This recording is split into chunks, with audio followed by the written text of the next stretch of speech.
नमस्कार दोस्तों, स्वागत है आप सभी का जीके सिलेक्शन लैब हिंदी में। आज हम पढ़ने वाले हैं राज्यवार योजनाएं। हर एक राज्य के अंदर कुछ ना कुछ योजनाएं चलती रहती है, तो उनमें से कुछ इंपॉर्टेंट योजनाएं होती है जिनको हमारे एग्ज़ाम में पूछ लिया जाता है। तो वो सारी इंपॉर्टेंट योजनाएं, स्कीम्स जो महत्वपूर्ण है हमारे एग्ज़ाम के पॉइंट ऑफ व्यू से, तो वो हम यहाँ पे MCQ फॉर्मेट में प्रैक्टिस करने वाले हैं। और उसके अलावा जो कुछ और इम्पोर्टेंट है वो मैं लास्ट में आपको बता दूँगा उन सब के बारे में।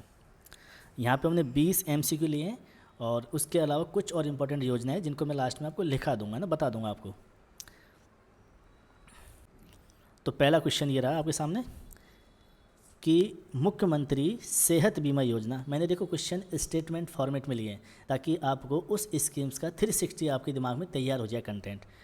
तो स्टेटमेंट बेस्ड मैंने क्वेश्चन तैयार किए हैं। तो पहला क्वेश्चन हमारा, मुख्यमंत्री सेहत बीमा योजना पंजाब सरकार द्वारा शुरू की गई।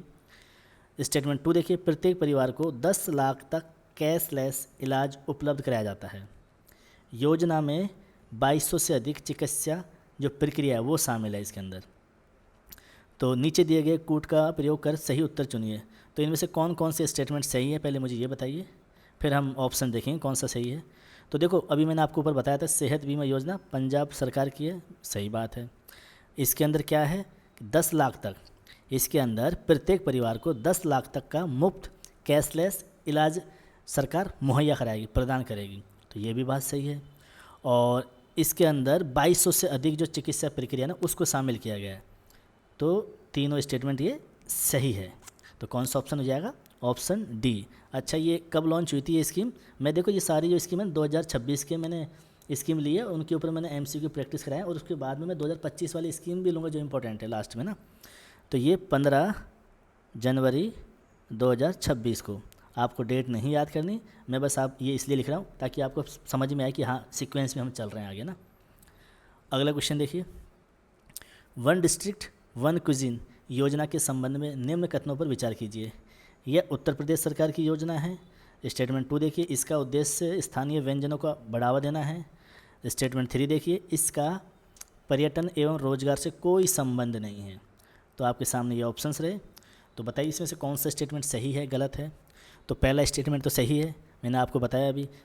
तो पहला स्टेटमेंट तो सही है कि वन डिस्ट्रिक्ट वन क्विजिन योजना जो है उत्तर प्रदेश सरकार की है। ये योजना कब लॉन्च हुई? तो ये 24 जनवरी 2026 को। फिर बता रहा हूँ, आपको डेट नहीं याद करनी, ठीक है। तो ये वन डिस्ट्रिक्ट वन क्विजिन योजना कहाँ की है? उत्तर प्रदेश की है। क्या पर्पज़ है इस योजना का? तो इसका जो उद्देश्य है कि जो स्थानीय व्यंजन जो है उत्तर प्रदेश के अंदर उनको बढ़ावा देना। तो इसका मतलब सेकंड स्टेटमेंट सही है, बिल्कुल सही बात है। और रोजगार के अवसरों में वृद्धि करना, तो भाई ये पर्यटन एवं रोजगार से तो संबंधित है ही है ना। जब आप अपने जो स्थानीय व्यंजनों को बढ़ावा देंगे तो वहाँ के लोगों को रोजगार मिलेगा ना। उसके लिए सरकार ऐसा प्लेटफॉर्म तैयार कर रही है इस योजना के तहत कि लोग बाग अपने व्यंजन की दुकान लगाए, अपने व्यंजनों को लेकर मार्केट में उतरे, तो मतलब रोजगार तैयार हो रहे ना। तो तीसरा स्टेटमेंट गलत हो गया। तो पहला और दूसरा स्टेटमेंट सही है। अगले क्वेश्चन पे आइए, लखपति बेटी योजना के संदर्भ में निम्नलिखित कथनों पर विचार कीजिए। तो पहला स्टेटमेंट है कि यह दिल्ली सरकार की योजना है। लखपति बेटी योजना जो है कहाँ की है? दिल्ली सरकार की योजना। दूसरा स्टेटमेंट देखिए, जन्म से स्नातक यानी ग्रेजुएशन तक 56,000 किस्तों में जमा किए जाएंगे। जन्म से स्नातक तक 56,000 किस्तों में जमा किए जाएंगे, मतलब सरकार के पास आपको 56,000 रुपये जमा कराने हैं किस्तों में, ठीक है। तो ये दूसरा स्टेटमेंट है।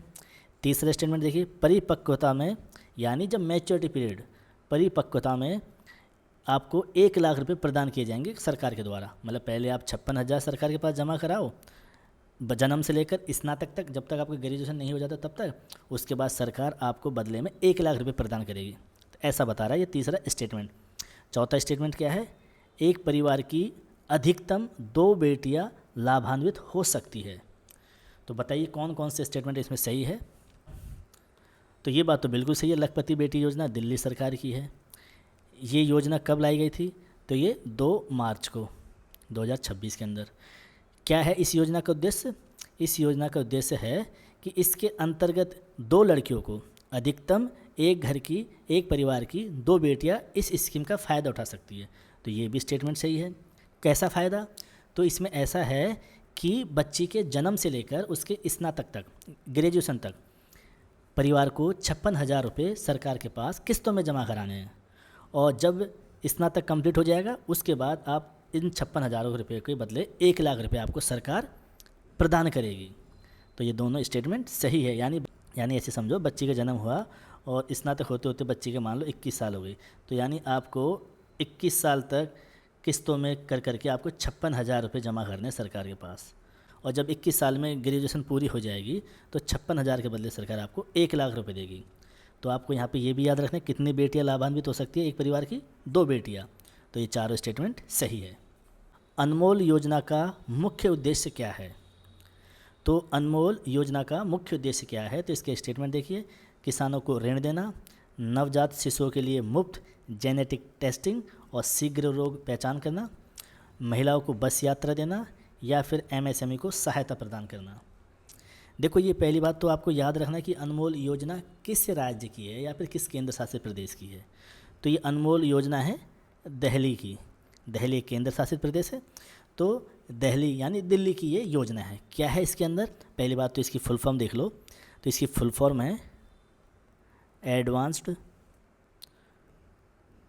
न्यूबॉर्न, एडवांस्ड, एन से न्यूबॉर्न, एम से मॉनिटरिंग, 4 ओ से ऑप्टिमल, एल से लाइफ केयर। ठीक है, आपको एक एक लेटर का मैं मीनिंग बता देता हूँ। ए से एडवांस्ड, एन से न्यूबॉर्न, एम से मॉनिटरिंग, 4 ओ से ऑप्टिमल और एल से लाइफ केयर। ये इसकी फुल फॉर्म है, आप लिख लेना ना। अब इस योजना का उद्देश्य क्या है ये भी समझ लिए। इसका आपको फुल फॉर्म मैंने अभी बताया तो आपको अंदाज़ा लग गया होगा, लाइफ केयर, है ना। और न्यू बॉर्न भी मैं बोला था, यानी नवजात जो बच्चा होता है उसके। तो ये ऑप्शन बी सही हो जाएगा, नवजात शिशुओं के लिए मुफ्त जेनेटिक टेस्टिंग एवं शीघ्र रोग पहचान। देखो, इसकी फुल फॉर्म आपको पता है तो आप आसानी से कर लोगे। Advanced newborn monitoring for optimal life care. Anmol योजना का उद्देश्य निम्न में से किससे संबंधित है? शिशु मृत्यु दर कम करना। स्टेटमेंट 2 देखिए, आनुवांशिक एवं मेटाबॉलिक विकारों की शीघ्र पहचान करना। ऑप्शन सी देखिए, कृषि उत्पादन बढ़ाना। तो ये तो आपने देखते तीसरा ऑप्शन तो ऐसे काट दिया होगा कि अनमोल योजना भी हम पढ़ें, वो नवजात शिशु से जुड़ी हुई योजना है। देखो, ऊपर वाला जो क्वेश्चन था इसमें इसका उद्देश्य पूछा था और मैंने इसकी फुल फॉर्म जैसे बताई तो उसमें लाइफ केयर आ रहा था और न्यू बॉर्न आ रहा था। तो इससे अंदाजा लगा कि हम क्वेश्चन को टिक मार सकते हैं, लेकिन मैंने अभी पूरा बताया नहीं इस योजना का उद्देश्य। तो इस योजना का पूरा उद्देश्य ये है कि जो नवजात शिशु होते हैं ना उनके लिए मुफ्त जेनेटिक टेस्टिंग सुविधा प्रदान करना, और इसके साथ साथ शिशु जो बच्चे होते हैं शिशु मृत्यु दर कम करना, और जेनेटिक और मेटाबॉलिक जो विकार होते हैं ना उनके शीघ्र पहचान सुनिश्चित करना। तो शिशु मृत्यु दर कम करना और आनुवांशिक एवं मेटाबॉलिक विकारों की शीघ्र पहचान करना। तो कौन कौन से स्टेटमेंट सही हो गए हमारे? 1 और 2। कौन सा ऑप्शन है? Option C. अगले क्वेश्चन पे आइए। क्वेश्चन है फेयर से फुर्सत योजना। क्या है? फेयर से फुर्सत योजना के संबंध में सही कथन चुनिए। तो ऑप्शन ए है रीवा रायपुर के बीच पहली उड़ान से संबंधित पहल है। ऑप्शन बी है यह किसानों की ऋण माफी योजना है। ऑप्शन सी है यह केवल पर्यटन योजना है। और ऑप्शन डी है इसे डीजीसीए संचालित करता है। ये अगर आपसे स्टेट पूछे किस स्टेट की है तो आपको एमपी आंसर देना है कि मध्य प्रदेश राज्य की ये स्कीम है। अच्छा, ये है क्या?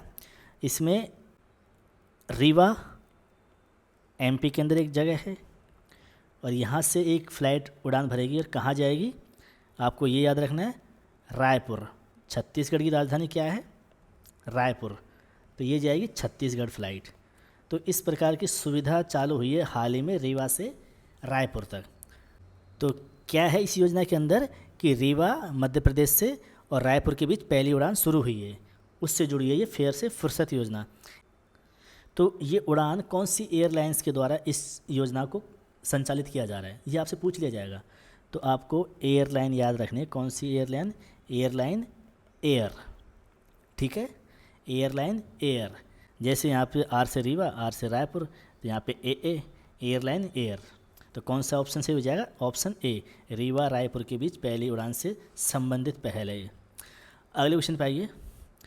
पुण्य श्लोक अहिल्या देवी होलकर शेतकरी कर्ज माफी योजना के संबंध में कौन सा कथन सही है? तो मैं अभी आपको बताया था किसानों के ऋण माफी से जुड़ा हुआ ये योजना है, लेकिन इसके बारे में थोड़ा डिटेल में आप समझ लीजिए कि आपसे पूछ ली जाए कितनी राशि। तो पहली बात तो ये कहाँ की है? तो ये महाराष्ट्र की है। महाराष्ट्र पता है ना, ये रहा महाराष्ट्र। तो महाराष्ट्र की योजना है। अच्छा, क्या है इस योजना के अंदर? इस योजना के अंदर ये बताया गया है कि खेती से जुड़ा हुआ कोई भी बकाया कर्ज, उससे जूझ रहे किसानों को 2 लाख रुपए तक का 2 लाख रुपए तक का फसल ऋण माफी का लाभ दिया जाएगा। तो कितनी राशि? 2 लाख रुपए तक की फसल ऋण माफी। कहाँ की है? महाराष्ट्र की। अगली स्कीम पे आइए।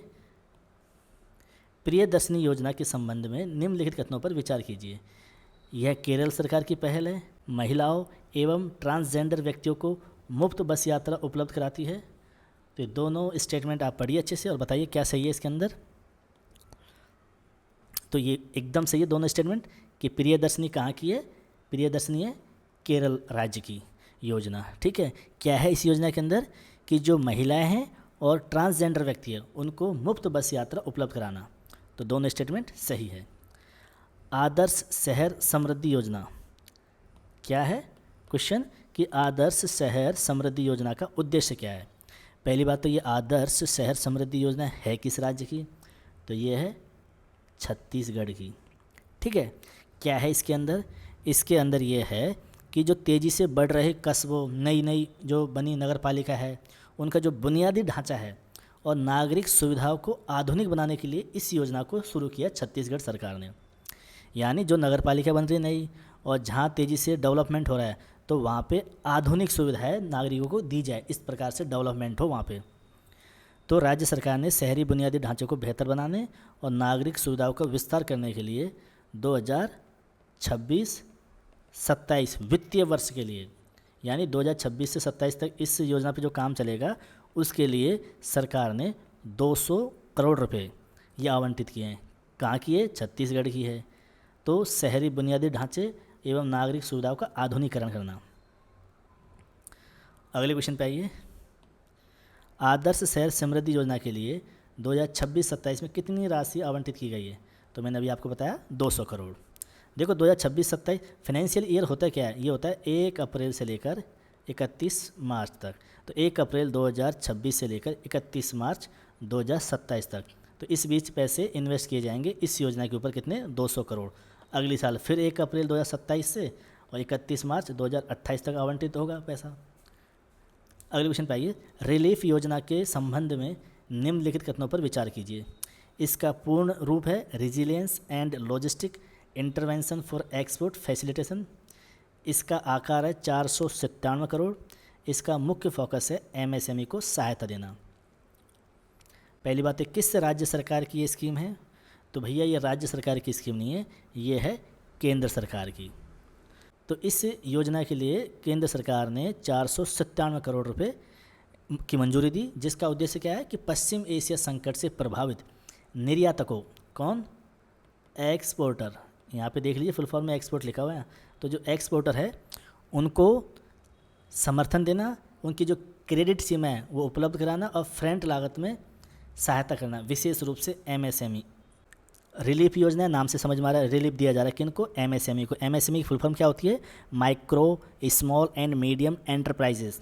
हिंदी में बोलते हैं सूक्ष्म लघु एवं मध्यम उद्यम। ठीक है, तो इनको रिलीफ दी जा रही है किस चीज़ को लेकर? जो पश्चिमी एशिया के अंदर जो संकट आया था उसको लेकर, इनको जो नुकसान हुआ उसकी भरपाई के लिए। तो इस योजना के अंदर इसका आकार कितना है, कितने करोड़ का है? 497 करोड़। तो ये आपको याद रखना है, एक तो फुल फॉर्म ये कितना करोड़ का और किनको? एमएसएमई को। ठीक है, रिलीफ योजना का उद्देश्य क्या है? निर्यातकों को, एक्सपोर्टर जो है उनको, निर्यातकों को समर्थन एवं क्रेडिट बीमा उपलब्ध कराना। यहाँ पे लिखा हुआ एक्सपोर्ट है ना।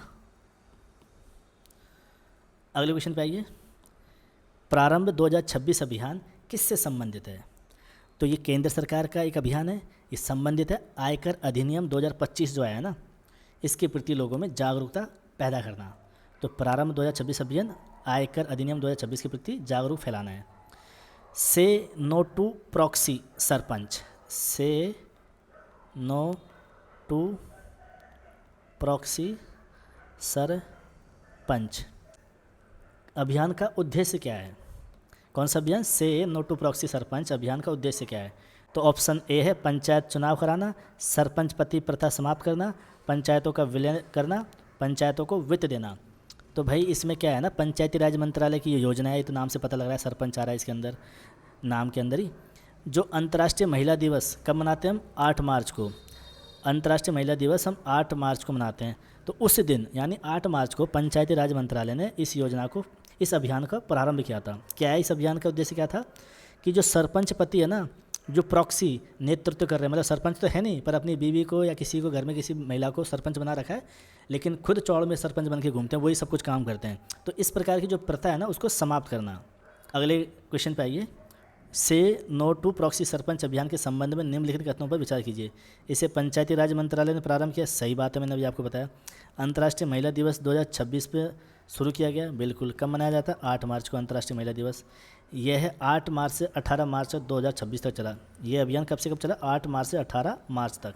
तो तीनों स्टेटमेंट सही है। अगला क्वेश्चन देखिए, भाव्य योजना के संबंध में सही कथन चुनिए। इसका संबंध DPIIT से है। 100 विश्व स्तरीय plug and play industrial park विकसित किए जाएंगे। इसके लिए कुल बजट 33,660 करोड़ है। पहले तो आप भाव्य योजना है ना, इसका फुल फॉर्म समझ लीजिए। इसका फुल फॉर्म है भारत औद्योगिक विकास योजना। भारत औद्योगिक विकास योजना।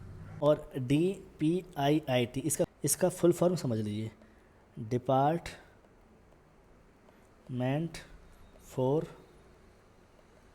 Promotion of industry and internal trade. DPIIT है ना, department for promotion of industry and internal trade. Hindi में क्या होता है इसका मतलब? तो हिंदी में इसका मतलब होता है उद्योग और आंतरिक संवर्धन विभाग है ना, ठीक है। तो इसका संबंध बिल्कुल इससे है। इसमें क्या है कि 100 विश्व स्तरीय plug and play industrial park. ये plug and play industrial park क्या होते हैं?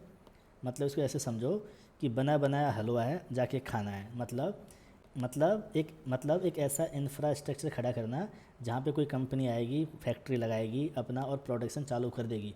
उसको ज़्यादा खिंचातानी करने की ज़रूरत नहीं है।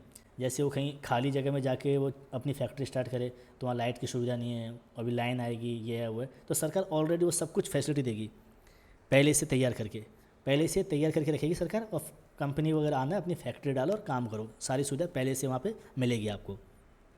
तो उसको बोलते हैं plug and play industrial park.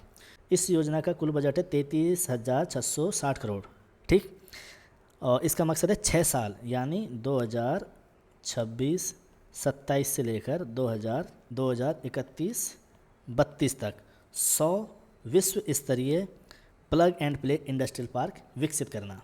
तो इसके तीनों स्टेटमेंट सही है। भाव्य योजना किस मंत्रालय के अंतर्गत आती है? तो ये भाव्य योजना, अभी मैंने आपको विभाग के बारे में बताया था, department for promotion of industry and internal trade, DPIIT। तो ये वाणिज्य और उद्योग मंत्रालय के अंतर्गत आता है, तो इसी के अंतर्गत आएगी भाव्य योजना। PM राहत योजना के संबंध में निम्नलिखित कथनों पर विचार कीजिए। सड़क दुर्घटनाएं पीड़ितों हेतु ये योजना है। प्रत्येक पीड़ित को 1.5 लाख तक कैशलेस इलाज मिलता है। दुर्घटना के 7 दिनों तक का खर्च शामिल है। तो PM राहत, तो राहत का फुल फॉर्म समझ लीजिए एक बार। PM से तो प्राइम मिनिस्टर हो गया, R से हो गया रोड, A से हो गया एक्सीडेंट विक्टिम्स, H से हो गया हॉस्पिटलाइजेशन एंड A से हो गया अश्योर्ड और T से हो गया ट्रीटमेंट। यानी आपको स्कीम को पढ़ के चीज़ याद आनी चाहिए। PM राहत योजना मतलब राहत दी जा रही है। किस प्रकार की राहत?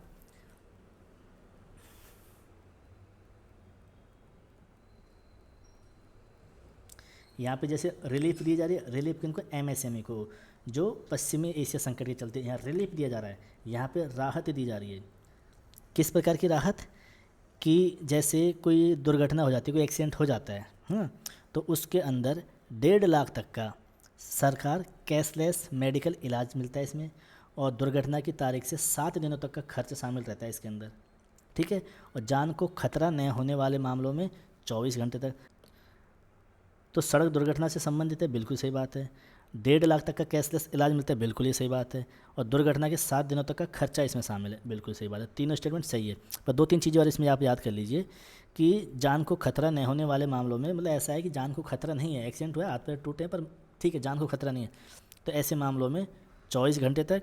और जहाँ जान को खतरा होने वाला मामला आ जाता है तो वहाँ 48 घंटे तक जरूरी स्टेबलाइजेशन केयर की गारंटी देता है। ये स्टेबलाइजेशन की गारंटी, स्टेबलाइजेशन गारंटी क्या होती है कि नॉर्मल केस है तो यहाँ पे 24 घंटे तक, और जान को खतरा है तो वहाँ पे 48 घंटे तक स्टेबलाइजेशन केयर की गारंटी। ये स्टेबलाइजेशन है क्या? देखो, शुरुआती जो ट्रीटमेंट होता है ना चिकित्सा के दौरान, कोई हाथ पैर टूट गया, कोई एक्सीडेंट हो गया, कुछ ऐसा हो गया, तो वहाँ पे जाके शुरुआती जो प्रोसेस डॉक्टर्स वगैरह एग्जीक्यूट करते हैं, वहाँ पे जो प्रक्रिया अपनाते हैं जान को बचाने के लिए, जो शुरुआती जो बेसिक, तो उन सब चीज़ों को लेके बता रहे हैं कि अगर हल्का मामला केस है तो 24 घंटे तक दी जाएगी ये, वरना 48 घंटे तक आपको स्टेबलाइजेशन केयर गारंटी दी जाएगी। अगला क्वेश्चन देखिए, पीएम राहत योजना में गंभीर एवं गैर गंभीर मामलों के लिए स्टेबलाइजेशन केयर की अवधि क्रम से कितनी है?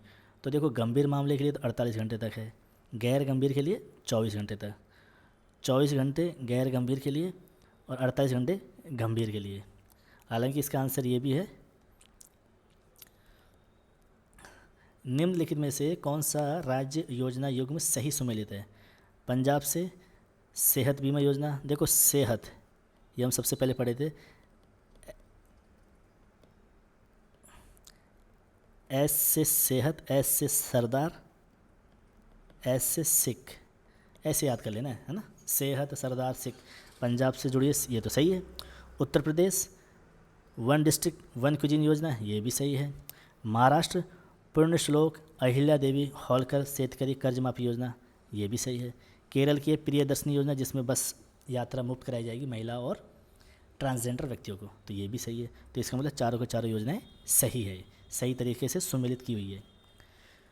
ये तो हो गई एमसीक्यू फॉर्मेट में हमको जो पढ़नी थी। अब कुछ और योजनाएं हैं जिनके बारे में मैं आपको बताना चाहूँगा, जिनको आपको याद करके जाना है। उत्तर प्रदेश सरकार की प्रोजेक्ट गंगा, ये प्रोजेक्ट गंगा है क्या? जो ग्रामीण क्षेत्र है ना, तो ग्रामीण क्षेत्रों के लगभग 20 लाख घरों तक हाई स्पीड इंटरनेट पहुंचाने के लिए प्रोजेक्ट गंगा कहाँ का है? यूपी का। अगला देखिए, मुख्यमंत्री महिला रोजगार योजना, ये भी यूपी की है। इसके अंदर क्या है? महिलाओं को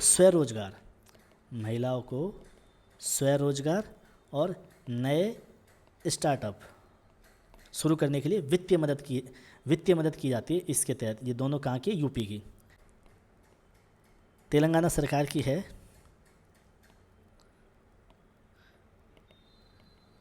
इंदिरा अम्मा family life insurance scheme. Indira अम्मा फैमिली लाइफ इंश्योरेंस स्कीम, ये कहाँ के? तेलंगाना की। इसमें क्या है कि राज्य के परिवारों को वित्तीय सुरक्षा देने के लिए प्रति परिवार 5 लाख तक का जीवन बीमा कवर, 5 लाख तक का जीवन बीमा कवर किया 5 लाख तक का जीवन बीमा कवर किया जाता है इस स्कीम के तहत। कहाँ के? तेलंगाना की।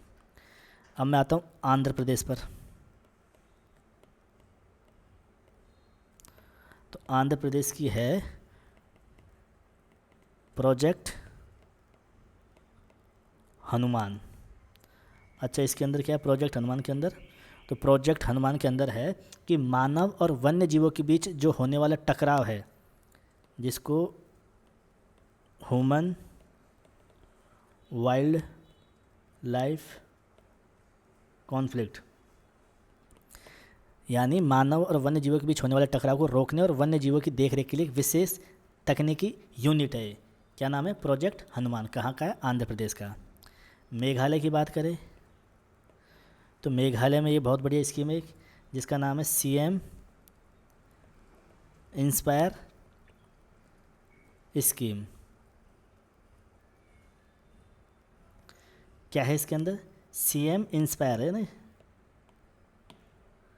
INSPIRE inspire scheme. इसके अंदर क्या है?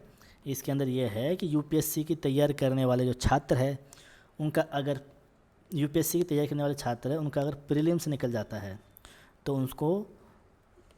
तो उनको मेंस की तैयारी के लिए 1 लाख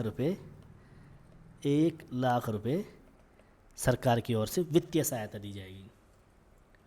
तो ये CM इंस्पायर योजना कहाँ की है? मेघालय की। और अब बात करते हैं कर्नाटक की। कर्नाटक की स्कीम है, उसका नाम है गृह लक्ष्मी योजना और युवा निधि योजना। क्या है गृह लक्ष्मी योजना के अंदर? जो परिवार की महिला मुखिया है, परिवार की महिला मुखिया को हर महीने 2,000 रुपये की आर्थिक मदद करेगी सरकार। महिला मुखिया की। युवा निधि योजना क्या है कि जो राज्य के ग्रेजुएट हो चुके और बेरोजगार है उनको 3,000 रुपये और डिप्लोमा धारक जो है उनको 1,500 रुपये प्रति माह का बेरोजगारी भत्ता कर्नाटक सरकार देगी। तो युवा निधि योजना, गृह लक्ष्मी योजना कहाँ की है? कर्नाटक की। अब मैं बात करता हूँ उड़ीसा की। तो उड़ीसा के अंदर है सुभद्रा योजना। क्या है इसके अंदर? राज्य की महिलाओं को सशक्त बनाने के लिए 50,000 का नगद वाउचर सहायता देना जिससे किस्तों में बैंक खाते में ट्रांसफ़र किया जाता है। तो सुभद्रा योजना कहाँ की? आपको बस इतना याद रखना है, उड़ीसा की। गृह लक्ष्मी योजना कहाँ की है? कर्नाटक की। युवा निधि योजना कहाँ की है? कर्नाटक की। तो मेरे ख्याल से ये बहुत इंपॉर्टेंट स्कीम थी जो मैंने आपको पढ़ा दिया है। आप इनको याद कर लेना, अपने नोट्स बना लेना, ठीक है। तो ये था आज का हमारा लेक्चर स्कीम से जुड़ा हुआ। Thank you so much. जय हिंद।